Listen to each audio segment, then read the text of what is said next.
Pois boas a todas as persoas que vos achegades a esta prefunción, a esta conversa virtual, na que vamos a falar un pouco de Don Gaiferos, e para isto están aquí Isabel Rey e Cucas, dos monicreques de Cucas, que traen os escenarios de Compostela pois esta versión revisitada do Don Gaiferos. Moitísimas grazas por estar aquí. Gracias a ti. Bueno, pois para falar da historia precisamente desta historia popular do peregrino francés, pois un día decide botarse a facer o Camiño de Santiago, non? E a primeira pregunta case obrigada é preguntarvos que se vai atopar o público pois neste Don Gaiferos que presentades. Pois neste Don Gaiferos vai atopar unha obra con monicreques de fíos, con música en directo, un espectáculo para todos os públicos, que está inscrito dentro de máis actividades. Nos presentamos no Teatro Principal a obra de teatro con monicreques, pero ademais, paralelamente, estamos no Museo das Peregrinacións con unha exposición que recolle os decorados e as marionetas da montaxe que sobre este mismo personaxe fixemos no ano 1993, cando se acabou o 93, e deseños das marionetas, das escenografías, tanto dun montaxe como desta temporada, e tamén deseños de páxinas, deseños orixinais das páxinas dun cómic que se editara tamén no ano 93, dibuixado con guión de Cucas e dibuixado por Cucas e por Agustín de Castro, que facemos tamén unha reedición. É dicir, que este ano recollemos varias das cousas que fixéramos xa no ano 93, dándolles unha revisión, non? Sobre todo a obra. E cal é a historia deste Don Gaiferos? Este Gaiferos, bueno, Gaiferos é un romance popular, en principio parece ser recollido por Murguía, que foi popularizado por Faustino Santalices, un musicólogo que cantaba con zanfoña, e foi o que o popularizou. É un personaxe que representa un pouco, digamos, conta a historia, a lenda da súa peregrinaxe e como por milagre do apóstolo Santiago rematan morrendo aos pés do apóstolo, non? Don Gaiferos, digamos, aparte de ser un romance moi bonito, é un pouco o prototipo, é o arquetipo do peregrino que chega a Santiago, non? É dicir, que vai atravesando diferentes situacións e dificultades e aventuras a través do camiño, non? Entón, é un personaxe que nos servía un pouco de prototipo, non? De arquetipo para representar o que é o mundo dos peregrinos, non? A través no camiño. E falabas de que revisitades esa obra do ano 93, non? E en que cambia a historia? Ou en que cambian as personaxes? Cales son as diferencias que vamos a topar entre hai 30 anos e a obra de agora? Varias. No guión, porque Cuca revisitou o guión tamén e entonces introduce personaxes como uns saltimbanquis, titiriteros que eran moi típicos a súa presenza no camiño. Na anterior obra, os peregrinos tiñan unhas escenas de peregrinos nas que eran como estaban unificados en un tándem. En esta ocasión, cada peregrino ten unha personalidade propia e representa un pouco a cada un dos camiños ou vías desde diferentes sitios que chegaban a Compostela. Entón, digamos que cando no 93 recollimos este romance, daquela, en certa medida, a presencia fundamental era do camiño francés, o camiño tradicional. En estos momentos se está reivindicando todos os outros camiños, o primitivo, do norte, o portugués, a Vía da Plata, etcétera, ¿no? Y entonces en esta nueva revisión se les da un poco más de identidad a cada uno de esos personajes. Ven un escocés, ven unha andaluza, un portugués, un hindú, que se vese un pouco ao cosmopolitismo, non? Do Camiño de Santiago. E hai máis presenza de mulleres tamén, ao estar identificados dunha maneira máis individualizada, si aproveitou tamén para introducir máis personaxes femeninos. Incluímos como unha anécdota a Eseria, que fai o camiño ao revés, claro, ela se vai para Medio Oriente e digamos que se cruza cos peregrinos, non? Son licencias, digamos, licencias da ficción, non?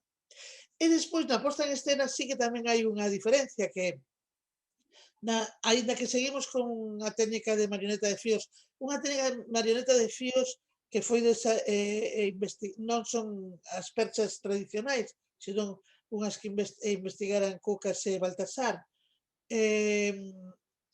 Aínda que seguimos con esa mesma técnica, si na posta en escena hai variaciones, porque levamos a música en directo e a voz en directo tamén. Na versión do ano 93 iba grabada. E en esta temos na ano 93 traballábamos sobre todo mulleres no montaxe, entón daquela traballamos moito máis con grabacións. En esta ocasión non vamos a traballar ca voz en directo e ca música en directo tamén.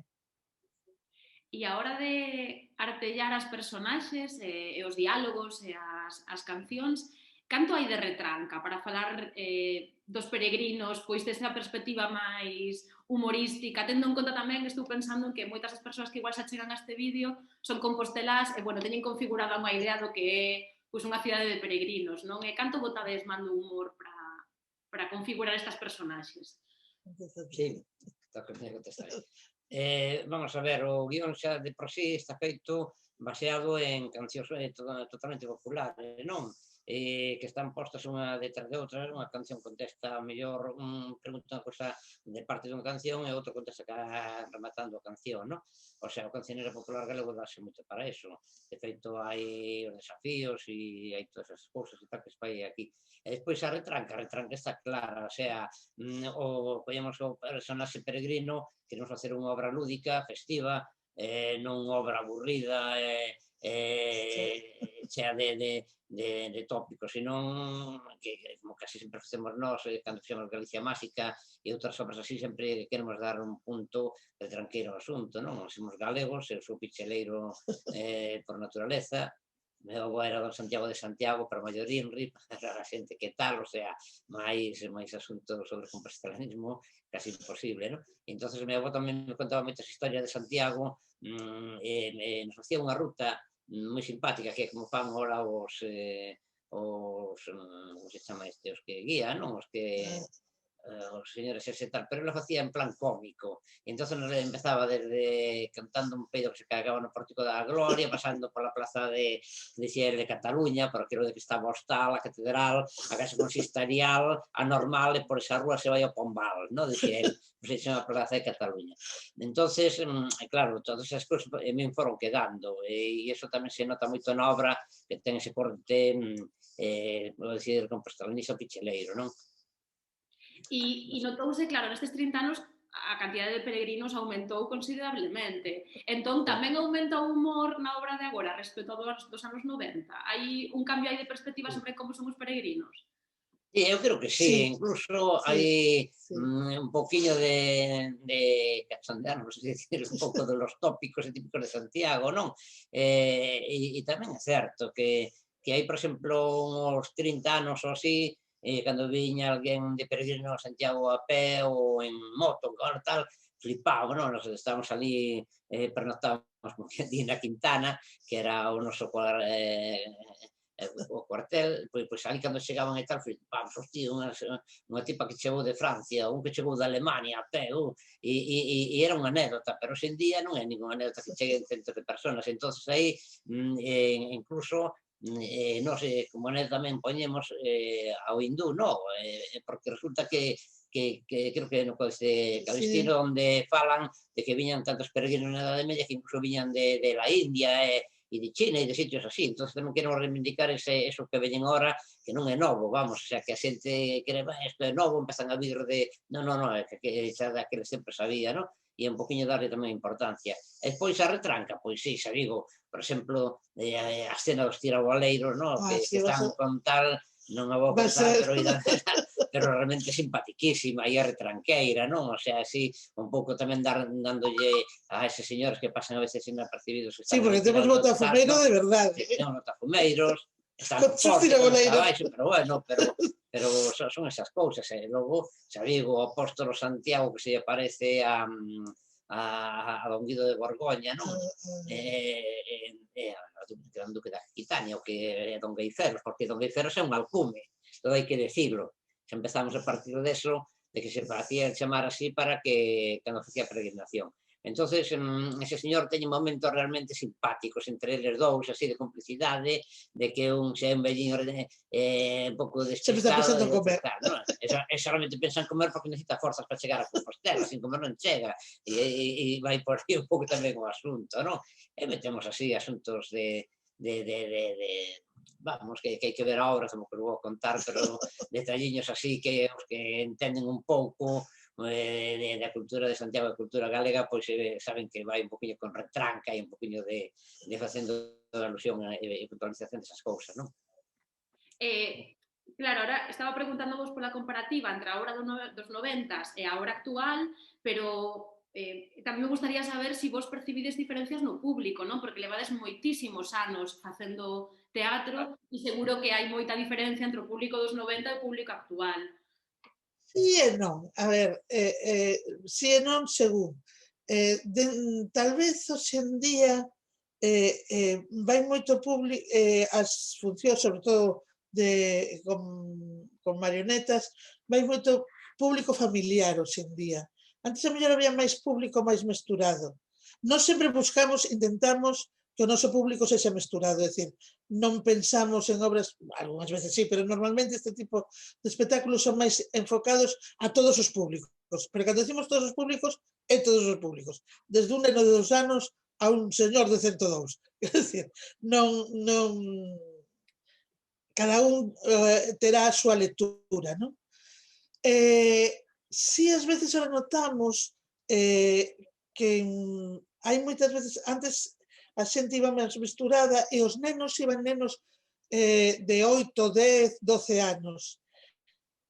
Agora cada vez vemos máis nenos moi pequenos, ás veces demasiado pequenos para as obras de teatro, e se está perdendo ás veces ese tipo de espectador que é estupendo, que son os chavales, a rapazada de 8 a 14 anos ou así, que ás veces ahora sí siguen indo, pero menos que antes, non?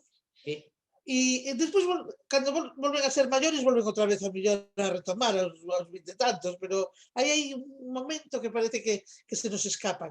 Moitas veces tal vez relacionado, eu relaciono moitas veces con que ahora se programa moito nos fines de semana e ás veces eles teñen moitas actividades de fútbol, de todos estes extraescolares, non? Que despois fan cosas. Iso tamén influye. Eu tamén o que vexo é unha cousa, de que o público que tiñamos hai 40 anos, non? Agora son maiores. E algún deles nos sigue vendo, sigue indo. Entonces, eso por unha banda. Por outra banda, as obras de marionetas teñen unha cousa estupenda, eso que se inventou de chamar público familiar, que antigamente, por exemplo, os chavales iban sós e ali nos facían de todo, e iso, pero ahora van cos familiares. Entonces é moi sorprendente a veces, eu creo que é un pouco tamén de disculpa para non darlles vergoña, non dicir fun a ver unha obra de marionetas, entonces levan a un neno e vai o pai, a nai, os tíos, os avós e tal, e para un neno mellor van 8 personas, ou 10, e dixi, que pasa aquí, non? Se hoxe na función tuven solamente ao mellor 40 rapaces e tuven 150 maiores. Entonces aí tamén, non? A mí pásame algunha vez que utilizo nenos de familia de excusa para poder ir eu a obras que son consideradas infantís, non? Penso que é que hai certo relevo, non? Se os que eran rapaces hai 30 anos agora levan os seus fillos, quero dicir, ao final É porque queren Sí, que os seus fillos sigan consumindo ou sigan asistindo sí, como sí, público a certo tipo de espectáculos, sí, non? eso es cierto, ¿eh? Y eso sí que lo notamos, Sí, ¿eh? e para min o que tamén é sorprendente, así, vaya como anécdota, de que cando veñen os chavales que ao mellor tiñan 5 ou 6 anos, hai 40 anos, e veñen agora a Sí, verlos, que fíxate alucina. que son xente xa casi de 50 anos, ou sí, incluso algún de 50, e alucinas que incluso se lembran dos guións das obras e nos contan Sí, e que tal, pero con pelos e señales, me casi algo deberían de ter esas obras para que hoxe en día se lembren, non? Está ben, o sea, eso sempre te dá así un algo aquí dentro, vamos. Totalmente. E xa, o sea, eu quería preguntarvos, tendo en conta que vos seguides enchendo os teatros, non? E eso, con público familiar ou co que sexa, como encarades esta montaxe, estas funcións e o que ven de 2021, sobre todo tendo en conta que vimos un 2020 que foi tremendo.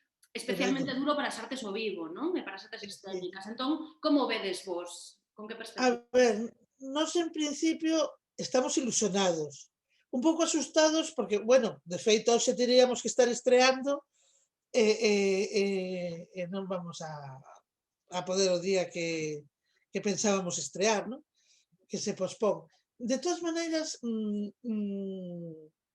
a ver, por unha parte estamos ilusionados, unha porque o espectáculo é precioso e como está dentro tamén de toda unha serie de actividades, o que decía, exposicións, a exposición, a reedición do cómic, que o que vamos a ir, de momento temos 10 localidades, temos unha xira xa programada hasta xuño.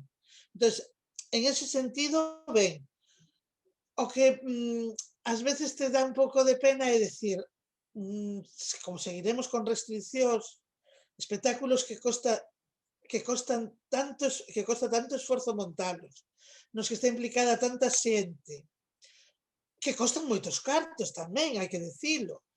Eh, que ás veces, con isto de restriccións do público e tal, dis, ui, que pena te dá que non poder ter a mellor, pois eu que sei, 200, 300 personas vendo, e a mellor van a estar 30, 40, 80, según os aforos, non? E dis, que pena, non? Que pueda ocurrir eso.